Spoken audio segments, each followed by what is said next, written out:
we're like running back and forth to refill the food. And, then we see like, this doesn't feel like 200 people. This looks like 500 people. Whoa. And then we realize there's a big problem. We're like running out of food. What are we supposed to do? There was 2,000 people who were coming through the doors.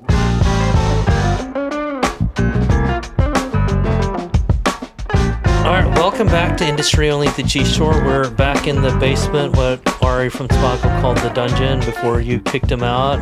We're doing this again. We never introduce ourselves, except when we talk about never introducing ourselves.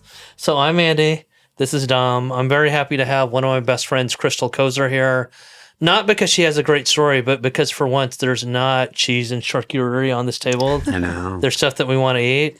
So Bites and Bashes is this all-encompassing catering company, which means she could have brought Korean food, she could have brought burgers, she could have brought sandwiches that arguably might be better than yours. They could have set up a whole taco station, but she brought dessert instead. So tell us what's on the table and then what we're going to drink in a little bit too first. Yeah. I had to bring something. Thank you so much, John, for hosting. Thank you for coming. It's usually me who's the hostess. That's what I do for a living. So I just wanted to bring some of our famous Coco Loco cookies, coconut macadamia nut chocolate chunk. It's my dream. Our Bass cheesecake, which is new on our holiday menu, and our signature guava margarita. It's the signature drink for my bar company, Bar Bijou. Yeah. Love everything you just said. So, Dom, I know that you met Crystal at the party when you had your anniversary party here, but you don't know that much about her story. I don't. I literally read up on it yesterday. All right. So Bites and Bashes, actually you should know a little bit because they do cater high-end parties that are in, the 3 neighborhoods that you're willing to go to. I love it. They have clients in Beverly Hills. They've done events. Triangle. I like to call it the triangle. They've done events in West Hollywood, and we'll get into specifics in a little bit, but the point is like in the world that exists, in your world, Dom, right? I know you understand who Wolfgang is. He's so mean. I know. That's why we love him. Yeah. There's John and Vinny. Bites and Bashes is the other one. And it's not me saying this, like the client list says it, but it also is like this pure LA story because as you can see, Crystal is Korean American. Mm-hmm. She started this business with her mom. Wow. So tell me a little bit, Crystal, about what it's like to work with your mom every day, what your role is, what her role is, and how this like started and grew really. Yeah. How much time you got? It's a long story. No, I mean, working with my mom is most of the time pretty awesome. When you have big success, there's it's nothing makes it sweeter than sharing with the people that you love. But I've been working professionally with my mom since I was 15 when we started our first catering company. My mom has always been in restaurants sort of as a way to survive. She immigrated to the United States from South Korea where she was facing pretty extreme poverty and food insecurity. Her mom came to the port of Long Beach from Korea to open a burger stand and was slinging burgers. I have no idea how she did it. She never spoke English to her dying day. I don't know how she learned to make hamburgers. She said her secret was to steam the buns, but that kind of got them started in the restaurant industry. She really couldn't communicate with people here, so cooking was her means of survival.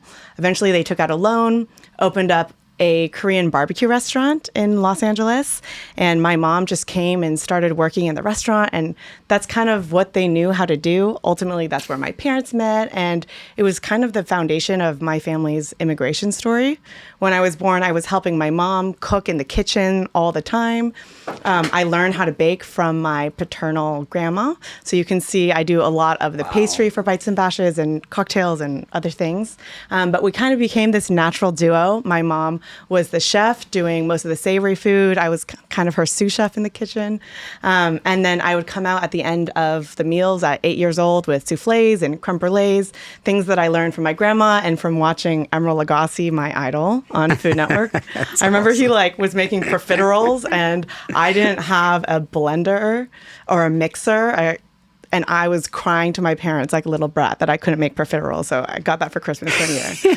But yeah, we were just a natural duo. So when I was 15, I told my mom, instead of just doing this for our friends, and we were helping out a lot of charity organizations, I said we should do it as a business.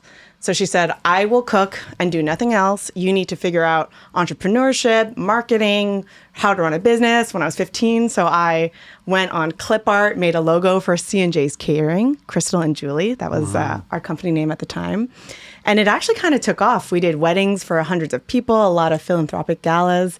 And that is ultimately, I think that story got me into college, which kind of like took my career in food to the next level. Yeah.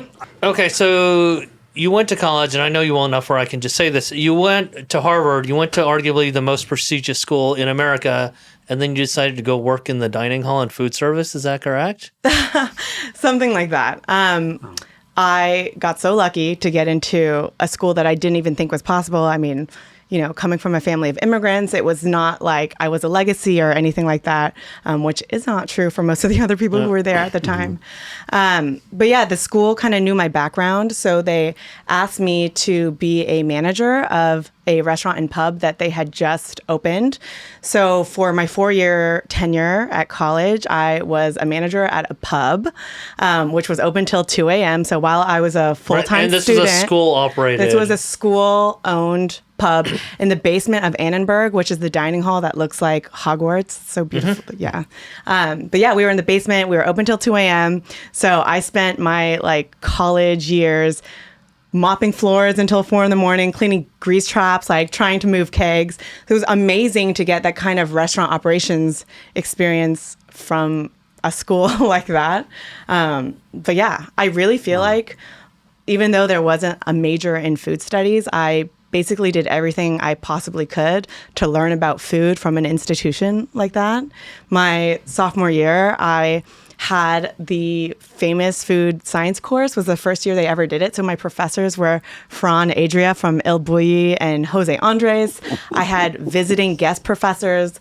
There was Wiley Dufresne, Dan Barber, Grant Ashitz, Dominique Crenn. Like these crazy names were my professors. We would have these weekly science labs where we got to cook with chefs in the kitchen, and there would be a lottery for those spots because, I mean, who wouldn't want to be cooking with Dan Barber? Like, it's a dream come true. But I was so lucky. I was also the restaurant critic for the school's magazine. I got to be in all of these science lab cooking with these chefs as part of my undergraduate education. So it was pretty cool. Right. And then you worked in food media for a while, which is kind of, I mean, it is how we met. I mean, it's funny when you think about that's how we met. Yeah. But how did that sort of help prepare you, or is that just something? I mean, you still, on some level, are a member of food media, so yeah. So I was the associate editor of Eater LA for probably like around 5 years. It was a very formative experience. They called me the map queen, so I wrote all those best of lists that everybody likes to read: best fried chicken, best falafel, best brunch, what you name it. But yeah, restaurants and nightlife. Like, she was also the one who'd write about like, this is where you actually want to go out if you want to go out in West Hollywood too. So it was a good, while writing about a map of Thai noodles at the same time. Exactly. So it was range. Yeah.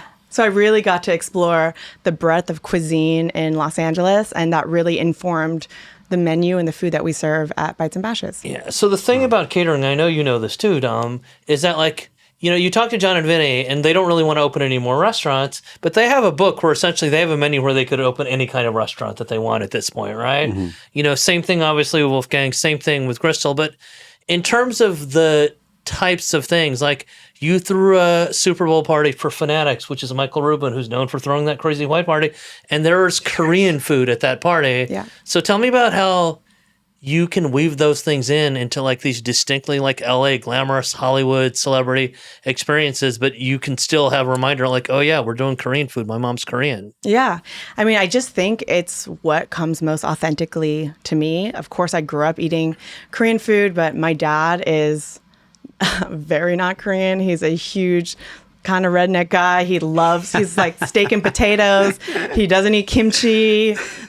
So I kind of had a big balance growing up. So I'd go explore LA to taco trucks with my dad. And, you know, when I was right, they have a great taco set at Bites and Bashes too. Yeah. So we do a lot of amazing tacos. I mean, I've been so lucky to have amazing experience and mentors. We're going to interrupt you for one second because you keep saying lucky. You're really hardworking. You're super smart. You know, so like, yes, luck does play a part of it, but let's give credit to where it's due. Like, you're super super, super hardworking, very smart. Like, you should take that credit. I mean, I did have so many role models. My parents worked so hard from nothing. So I really feel like I had a lot of privilege growing up.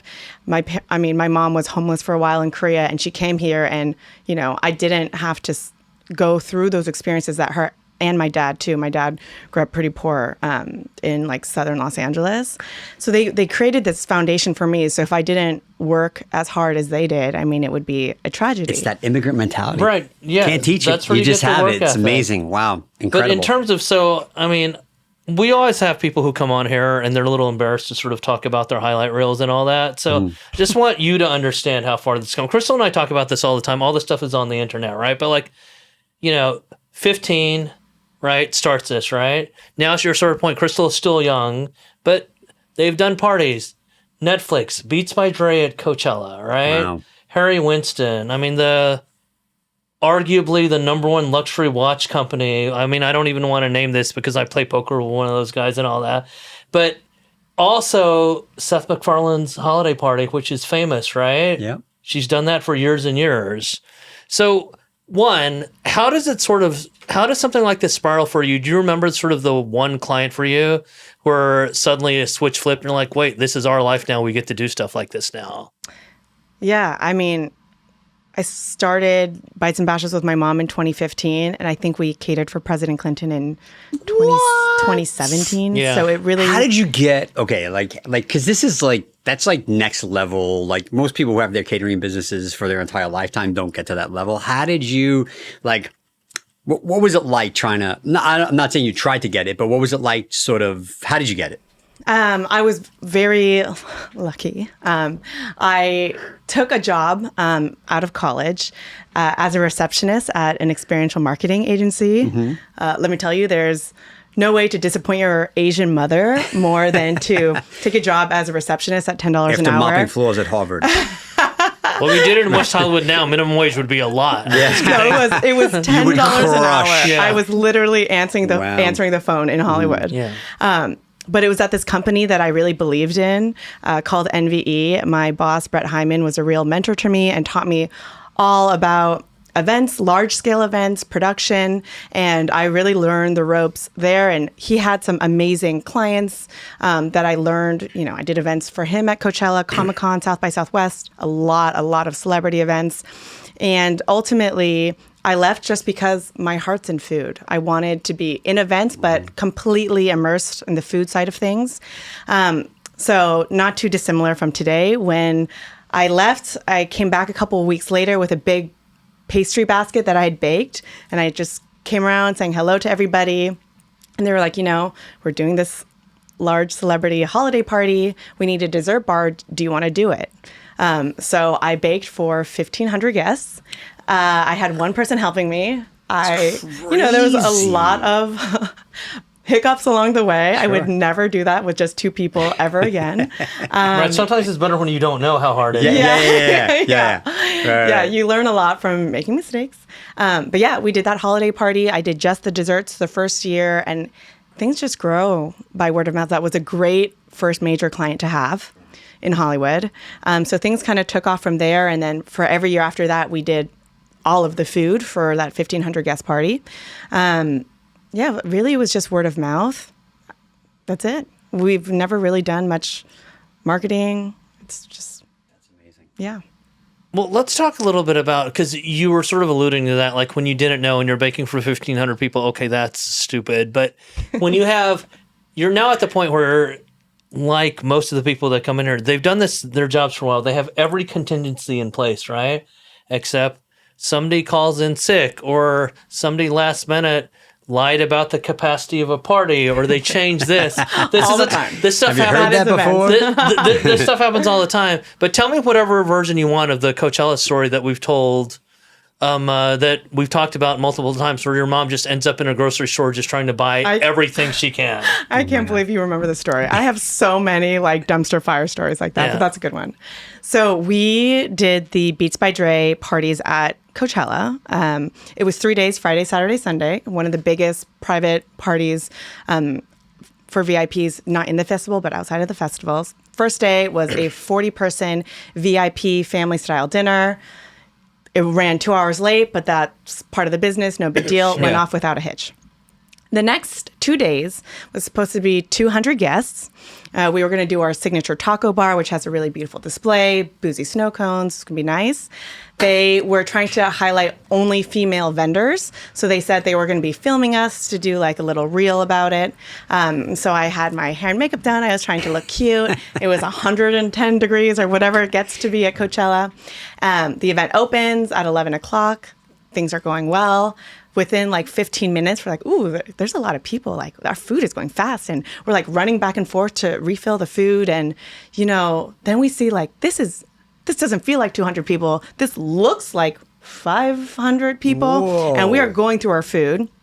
And we had prepared food for 2 days. So we start digging into our prep for the next day. And then we realize there's a big problem. And then we asked the producer, like, hey, we're like running out of food. What are we supposed to do? There was 2,000 people who were coming through the doors. So we were prepared for 400 for the weekend. We always do an overage. We probably had food for like 500. So we send our team out to grocery stores to buy food so we can prep on site. Of course, while this is all happening, they're like, we need a VIP plate for Rihanna. We need a VIP plate for Lauryn Hill. And we're like, oh my gosh. And then I'm running back and forth. We had this boozy snow cone bar. I'm like hauling bags of ice on my shoulders. It's like melting and dripping down. My hair is going all crazy. So it was a rough day. Wow. We had gone through all of our food for the next day. We had people emergency come out for the next day at Sunday. My mom woke up 6 a.m, driving around to grocery stores because we had no food left to start over. It was Easter Sunday. So none of the major grocery stores were open. Right. We had nowhere to get food.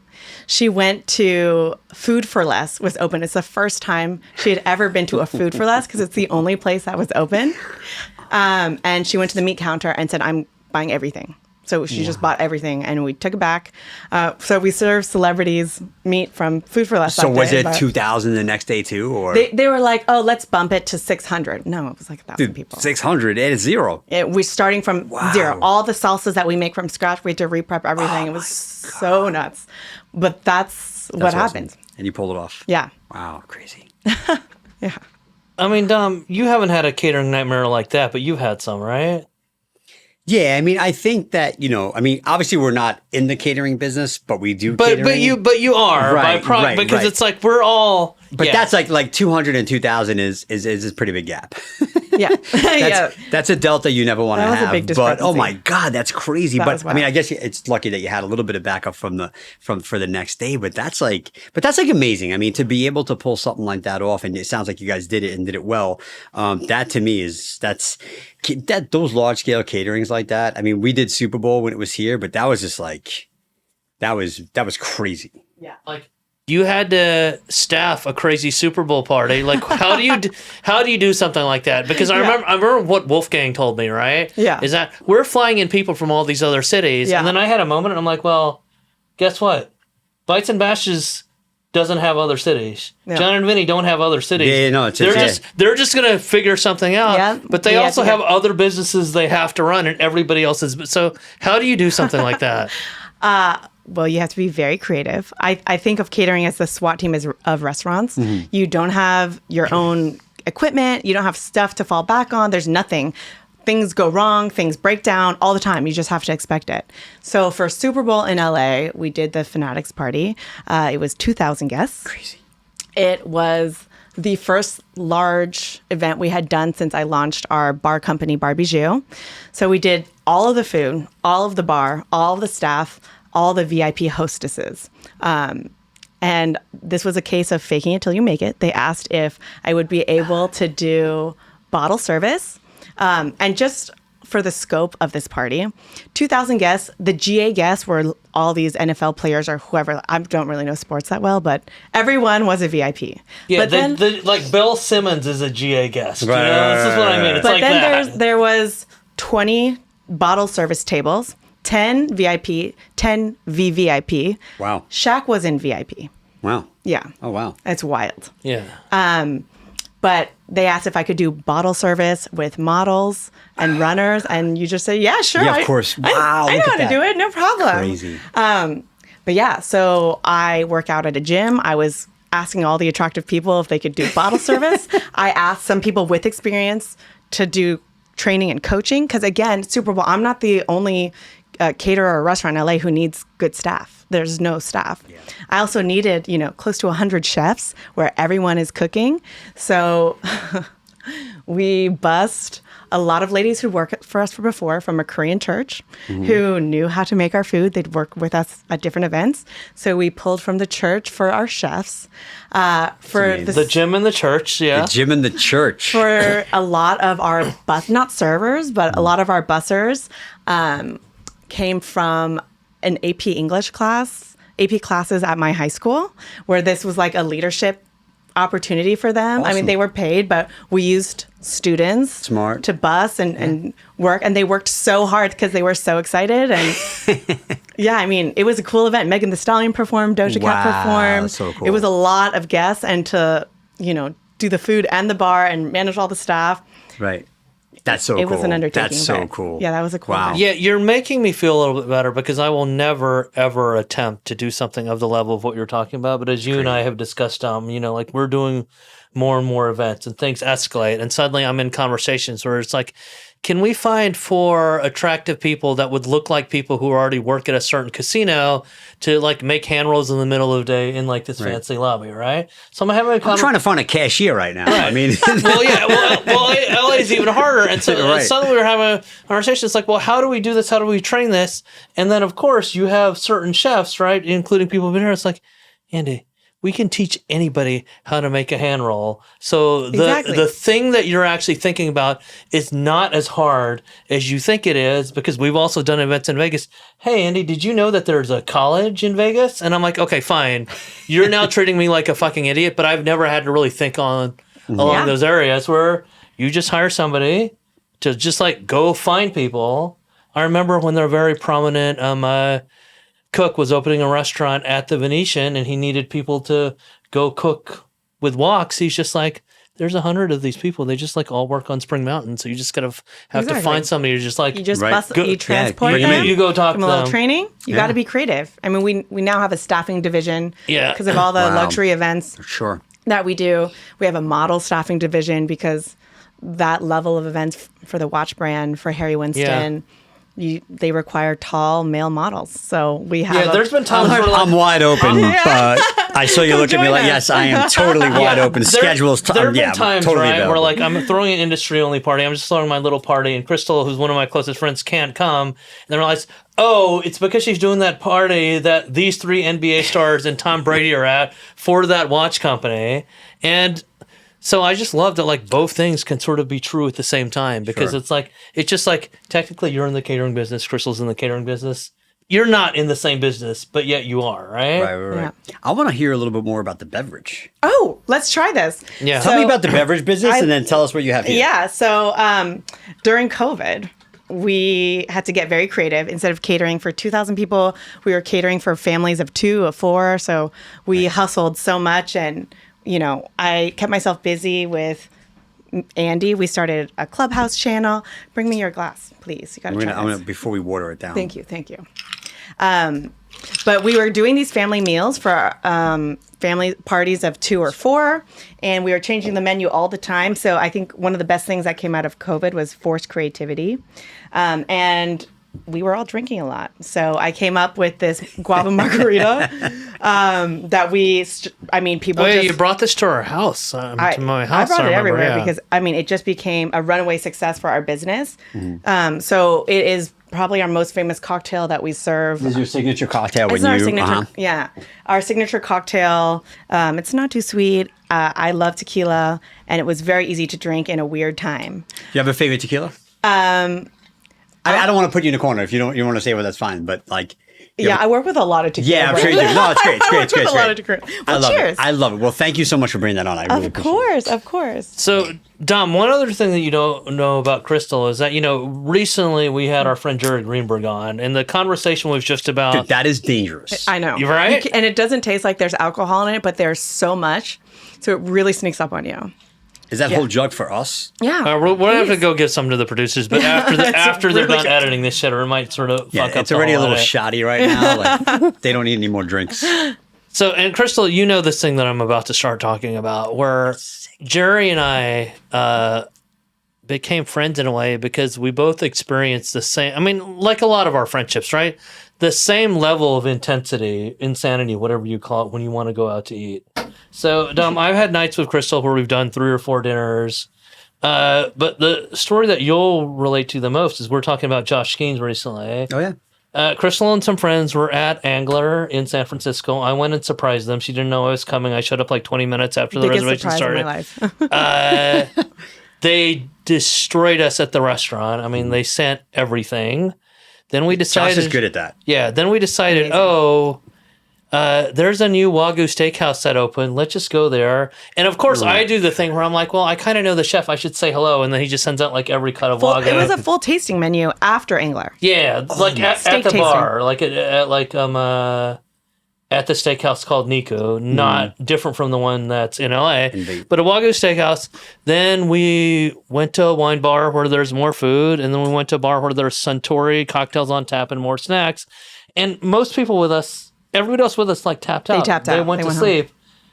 And Crystal looks at me and she says, "Where's the place that's still open right now where we can get a good burrito?" We were in San Francisco. Yeah, you gotta take advantage. Right. We went to El Farolito and we crushed burritos and nachos. And nachos. But it was sort of like after 2 meals. that we're talking to Jerry about the whole cheesesteak for dessert thing. And the 27 steakhouse, Yeah, there's a whole mentality, right? 100% Where vibe. she wasn't satisfied or full until she had the burrito. And I get to the restaurant, I'm like, well, fuck it, I want nachos. Oh my and it's become a tradition. So you got to eat with Crystal at some point. Guys, once again, I just need to be invited. I'll show up. You'll show up if it's in what 4 neighborhoods again? Tell Okay, me. she's in my hood, right? You're around here, right? All of my events are around here. Yeah. Yeah, that's true. No, the funny thing with Dom is that Dom finally got to eat Camphor, but it's because Camphor did a pop-up at the Peninsula. Over here. So he just fucking walked over. And he's like, oh my God, this is so good. This is Michelin star. We're going to get you out. We're going to get you out, Dom. It's like, we were interviewing K-Town. Yeah, we were interviewing Rob Gentile. I'll have a proper hang in K-Town. And Rob and I had just been to Bistro Naz. Yeah. Dom was upset he didn't get the invite. They're like, oh, you would have loved it. I was like, way out oh, of your you have to radius. invite me. Yeah. Yeah, that's too far. All right. Well, when Las Vegas decides to renew their sponsorship, and when Big Noise really becomes our super sponsor, Steps thank you, up. Big Noise, for sponsoring. 1000%. We're gonna figure out the helicopter that takes you from here to Alhambra, Temple City, whatever. Or East Hollywood, for that matter. That's far. Yeah. But no, we go out to eat all the time. Where should we take Thank Dom you guys to eat, for laughing, Crystal? by the way. I feel like he needs to do a little bang bang in K-Town. Yeah. My favorite restaurant in K-Town is called Myeongdong Kyoja. Okay. They shortened it to MDK for folks For like guys yourself. like me? Yeah, thanks. There's one in Seoul actually that my mom grew up. She would like treat herself to go to MDK Noodle. It has So a this is Michelin like star, I authentic. think. Like you're like Super authentic. you're I putting think a stamp so many on people when they think about K-Town, they just think Korean barbecue, which is not something that I need to eat all the time. Sure. But Myeongdong has my favorite like comfort foods. They're mandu. So what's the difference? What's the difference? Because I only know, like, when I think of Koreatown, I think of Korean barbecue. That's all I think about. Well, for context, Yeah. there's almost every genre of Korean food imaginable in Koreatown, and Yeah. arguably a lot of the genres, they're better here than they are in Korea. That's true. Yeah. A lot of our meats are better. Yeah. Actually, now there's like a movement for like local Korean Wagyu beef now Yeah. in Korea. I just went to Korea a couple months ago and it was so cool to see how they're focusing on those kind of ingredients now. But for a while, you could get much better Korean barbecue in LA than you could in Korea because our beef was better. Right. So I want to hear about the differences between Korean barbecue and the Korean comfort food you're talking about. Totally. So Korean food is very soup and stew based. So yes, there's Korean barbecue, but for breakfast you eat soup, fish, like a lot of like spicy fish soups. So funny. I went to Korea when I was young with my brother who was like, I don't know, 5 or 6 at the time. And we just kept going to all these authentic Korean restaurants. And I remember walking in for breakfast and there was a bubbling pot of soup on the table and he just bust out crying. Not again. Like his idea of breakfast was not spicy fish soup, Yeah. meontang. But yeah, it's a lot of that. Yeah. Everything's spicy. I want that super experience. flavor. That's the experience that I like. Yeah, a lot of I would soup love to where have. they're I will essentially leave. just- I will go east of La Cienega Yeah, for that yeah, experience. it's not just barbecue. And there's something that's going to be very comforting for you because if you think about the way Italians make brodo, right? Mm-hmm. And they're making it with the offal, the things that they're using, the rest of the animal is being used for the main course, all right? There's a whole Korean soup culture, right? Where every part of beef is just cooked down and Yeah. it becomes breakfast. Yeah. Right. And it just comes with, a lot of different pickles, essentially. So it's familiar for you. I mean, speaking of brodo, the signature dish at Myeongdong Gyoja is kalguksu, which is knife-cut chicken noodle soup. Right. So it's just this very viscous chicken broth with like noodles that they make in house. And it's interesting when you think about like Asian cuisines versus Italian cuisines and the difference in price. I mean, these are noodles that are made from scratch, but this bowl of noodle soup is like $10, where you could go anywhere else. Not like the West in Hollywood LA. Italian. Yeah. Just kidding with the noodle. It's very different. And they're known, you put this like very stinky, garlicky kimchi in the soup to kind of flavor it all. It's not somewhere where you would take a date, or maybe you do. Maybe it's like the right place. Right, yeah. Just kind of like to vet them. Oh, come on, dude. Just invite me one. Well, no. It's like when Beverly Soon Tofu closed, there started people telling me about like how they had great dates there. So it depends on like what kind of date that you want to be on, the type of person. But there's also this thing, right? Where, and I know you're going to appreciate this, Tom, in terms of what you think about food, right? There's a kimchi stew that is very popular at Korean restaurants. You can get okay versions of it at places that are Korean barbecue, right? The best versions are the ones that that are using the kimchi that most people would think, okay, well, this is turned. I don't even want to eat it anymore, Super right? fermented. Super fermented. Yeah. Yeah, and so it's sort of like the way that you think about these things, right? Where the thing that you don't want, or the thing that probably somebody poor is trying to figure out, what the hell do I do with this, ends up being the thing that you crave the most. Right. K-Town is not far from here, Tom. No. So, okay, so I'm going to ask too, like, what are you drinking with this stuff? I mean, soju, of course. Soju. Oh God. I mean, Koreans are hardcore. I'm going to tell. Yeah, I'm going to tell a drink 1 minute story. so much. I'm going to tell a 1 minute story. So the first time I have had soju, we were on my daughter's school did this camp out every year. So we go to El Capitan. The school rents the whole thing, and then I was with a couple of Korean friends, and they do this big Korean barbecue. Like, you have to pay, like, it's like a fundraiser or whatever. Yeah. So we do this. So they had raised the money for it, and it was happening at the camp out. So we went. It's just like weekend long event, and we went there, and like literally, I just started having soju, and like I could not believe, first of all, the consumption. Yeah, we drank a ton. They drink. It was so party. Much. It was like a total party. It was amazing. Yeah. Like, I had to literally go back to our RV because it's glamping, but we went back to the RV, and I passed out.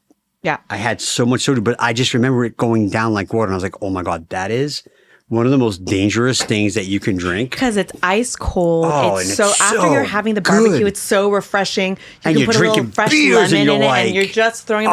And Koreans will just keep pouring it and pouring it and pouring it. Yeah. And if you can't keep up, you're a baby. Like, you just got to do it. So Drink I'm your going to come soju, with you Dom. guys, but I'm a baby. I want to say that before we go into this whole thing. Am I still invited? You're on. No, you got to get back. You want to circle back a little bit?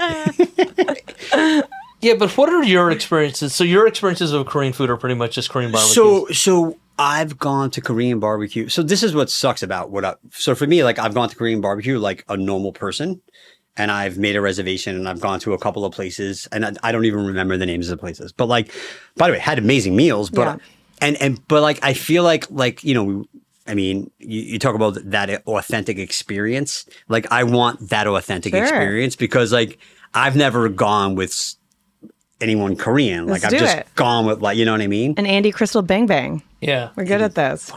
Take me. Just invite me, bro. Seriously. Okay. I'm sick of reading about the things he's eating. Like, I want to be a part of that. Right. I mean, I'm just happy that Do you hear my cry for help? That anybody's like reading it all. I mean, it's so great. Dom's like the one guy who keeps clicking, making the page. I like it several times. I have like 7 aliases. 7 to 9. I'm vetted, dude. I'm totally vetted. I truly appreciate that you care this much. I feel honored that I get to have your time, Andy. Yeah. And So I love it. you're the busiest person I know. Well, you know what? It's funny. we talk about this all the time, right? Every other hospitality person we know is also the busiest person in the world right now.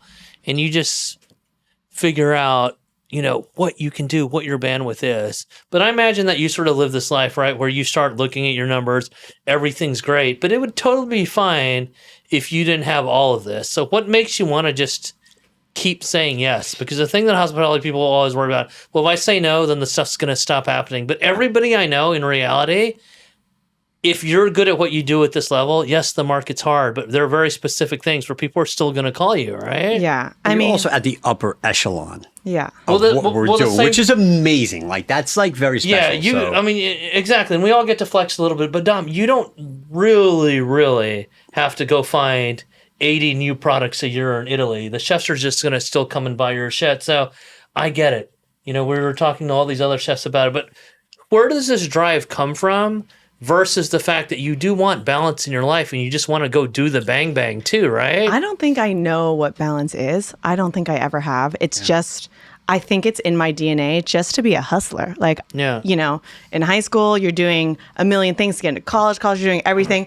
But I've been lucky, I think, to know that my passion, so clearly that my passion was in food. And I think a lot of people can be, middle-aged and still not really know what their life is about. Andy looked at me when you said middle-aged. I just celebrated another birthday. None of us. You're probably older than me, or I look way younger than him anyway, but yeah. But yeah, I love food. So all the new ventures that I do, it's just because I'm so excited about it. And as soon as I feel like I have something down, so, Bites and Bashes, I started in 2015, a couple years, like, cool, let's open a restaurant. So I opened Bites and Bashes Cafe in 2018. Then I opened a bar company, and I just can't sit still. Now I'm thinking about my next venture. I'm trying to do something else. Can you tease us a little bit? Because I was going to ask you, what's next? I mean, you don't have to go too crazy, but just if you can. If you don't want to, that's fine too. Yeah. I mean, sure. I spend a lot of time driving back and forth from the South Bay, where our headquarters is based, to our events in LA. And I thought it would be really nice to have another headquarters closer to town, so you would actually come visit me sometime. Oh man, Can you imagine if she was just here?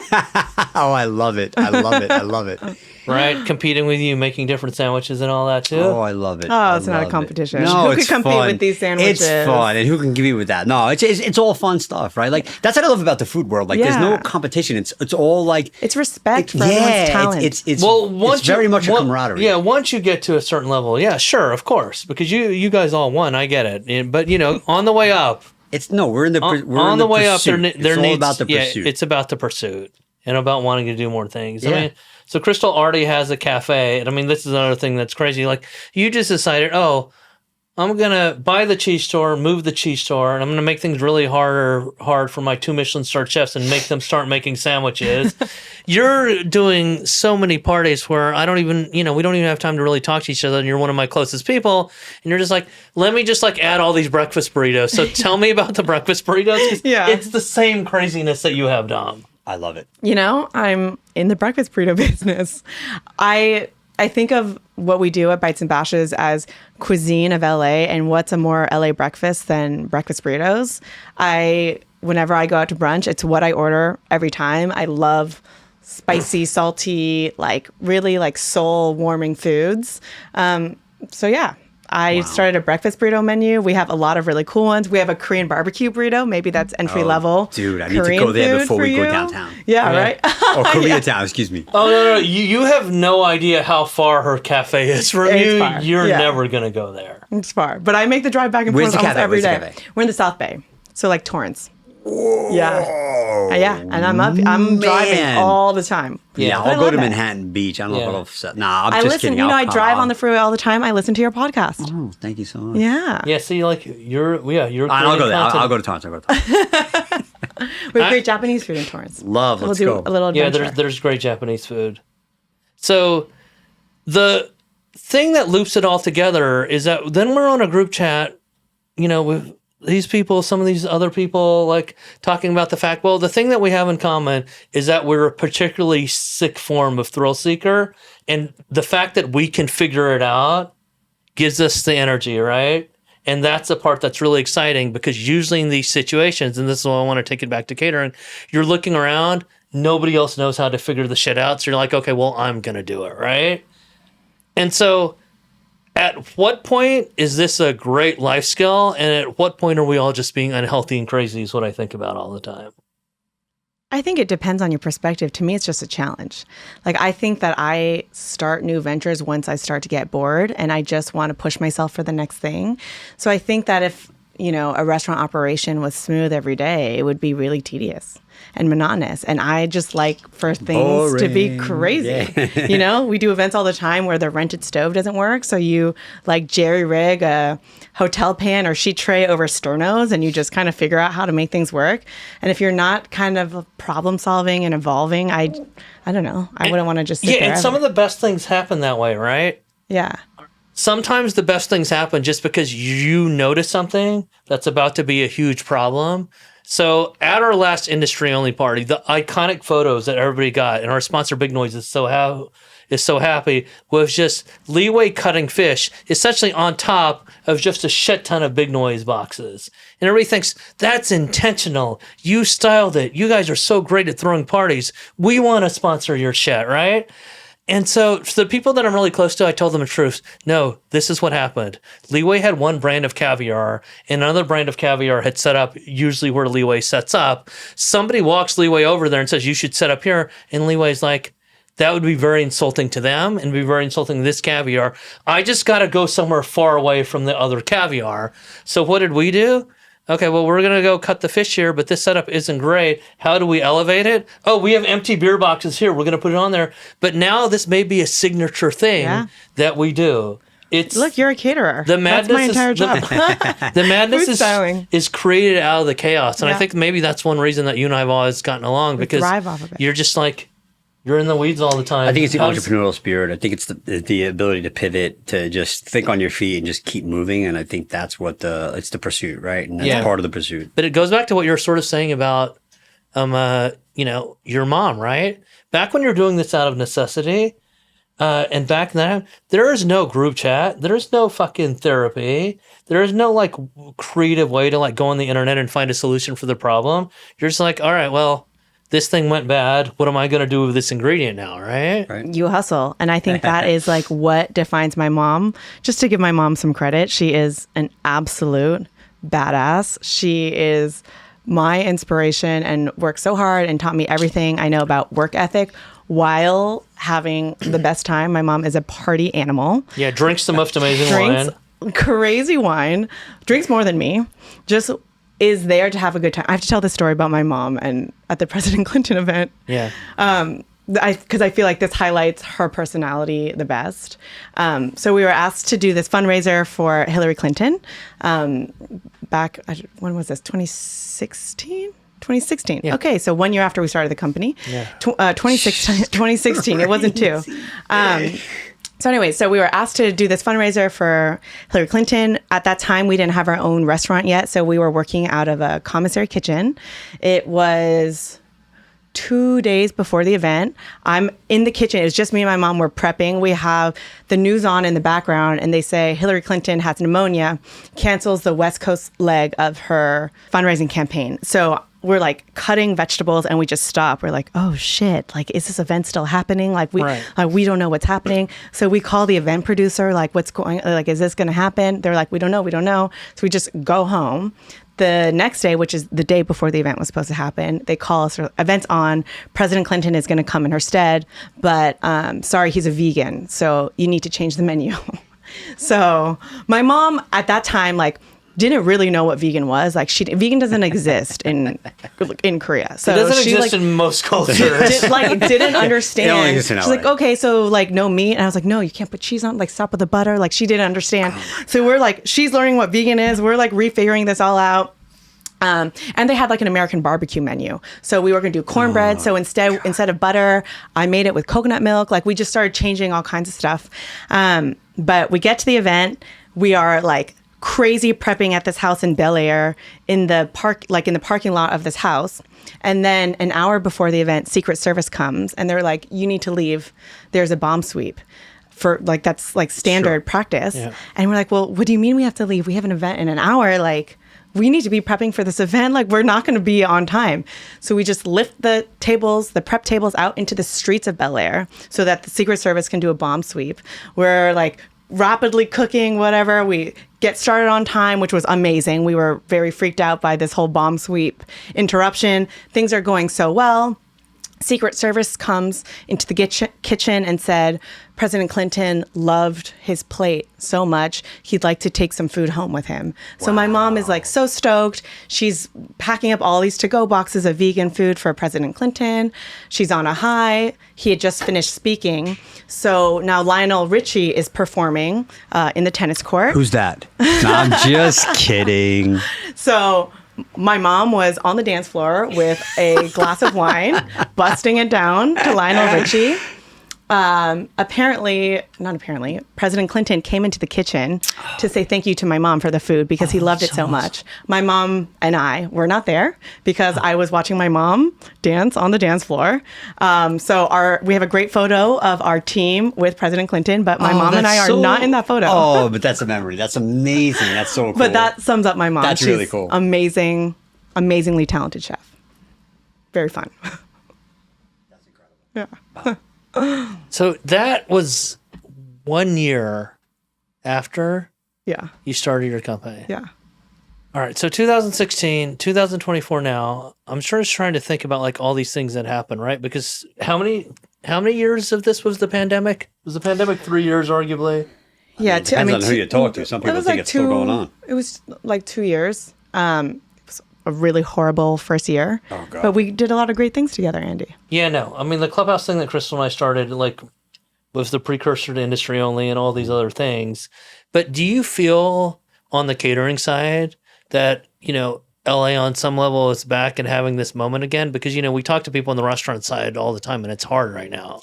Yeah. I mean, this industry is so difficult because of the ups and downs. I mean, obviously in 2020, our business shut down for a while. We didn't lay off anybody. We just tried to pivot and come up with family meals and cocktails and just always, it was this forced creativity, which I honestly just take it as a blessing because it created all this innovation that I think is part of the reason why we're so successful today. But 2021, things opened back up. And in 2021, our revenue was twice 2019 before the pandemic. Wow. So to go from pretty busy, I mean, we were busy in 2019, to shut down and doing whatever we could to keep our staff employed, from family meals to we served 5,000 meals to hospitals and to homeless shelters in 2020 with Off Their Plate, who we partnered with later with Clubhouse. So we were just doing charity work and whatever we could. And then 2021, the parties came back so big. Then they shut down. Then they came back. It just was a crazy time, but it builds this resilience. And now operating a restaurant in LA is impossible. You're some sort of masochist if you open restaurants in Los Angeles. But with all the red tape. You might open something with a restaurant element soon, though. So you want to some sort of masochist. Yeah, run into the fire. Exciting. All right, well, Crystal, we know that you're busy as hell. I'm just glad that I got to talk to one of my good friends for an hour today. And I wanted to sort of pay a compliment to you, Dom. I mean, I know you're not going to believe this. Is this going to get edited out? Be honest. By proxy, because Crystal was at your 1 year anniversary party and looked around and told me this is a good party, thinking that I had a good amount to do with it. I had a little bit to do with it, but most of it was you. So you have Bites and Bashes, an industry only approved party team. It was excellent. Led by you. It was a great party. We had a great time. I thought it was one of the best. Dom. I just want to say thank you. First of all, thank you very much, because that's the first compliment he's ever paid me. So I want to say thank you. It's her compliment, not mine. To be clear. I was like, yeah, sure, Crystal. The cheese is in the wrong place, but it's fine.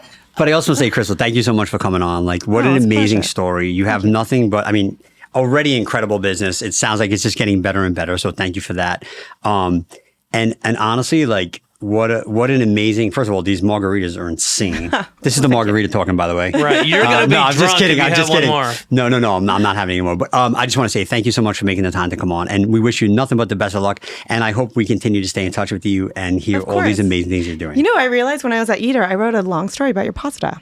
Oh. Wow, Yeah. thank you. I was like, I remember Dom. I think I wrote a story about Dude, him. you Yeah. remember that story about Joan launching pasta? Yeah. Yeah. All that the was photos- Jones on third. Yeah. Jones on Oh, third. yeah, That yeah, was yeah. her story. All the Oh, photos were shoot. mine. Yeah. I Oh, was just cool. thinking, like, I think I used to cover Dom back in the day. Wow. Yeah. No, That's and amazing. for a while, I mean, and this is not. Oh my God, I'm about to pay you a second compliment. Wow. What Oh, is this? dude, keep it It's the rolling. We were going to cut to margaritas. commercial, but we're not going to do it. For a while, I told Crystal. I think I told Jordan Oken this. I told because look, I like to make bold statements that I know will trigger people, but I also believe to be true. And for a while, I was saying, I think the best Italian restaurant in my neighborhood, which was in its Studio City, is the Jones on Third, because that bolognese sauce with Yeah. that pasta is very good. Joan is the best, and I incredible. absolutely adore her. And thank you for writing that article. Yeah, of course. Yeah. It was amazing. an No, so amazing yeah, full product. circle. Wow. Amazing. Love it. Love it. All right, let's have some sandwiches. Love it. Thank you so much. Thank you again. Thanks, guys. Dude, I want to crush that. Try it. Yay.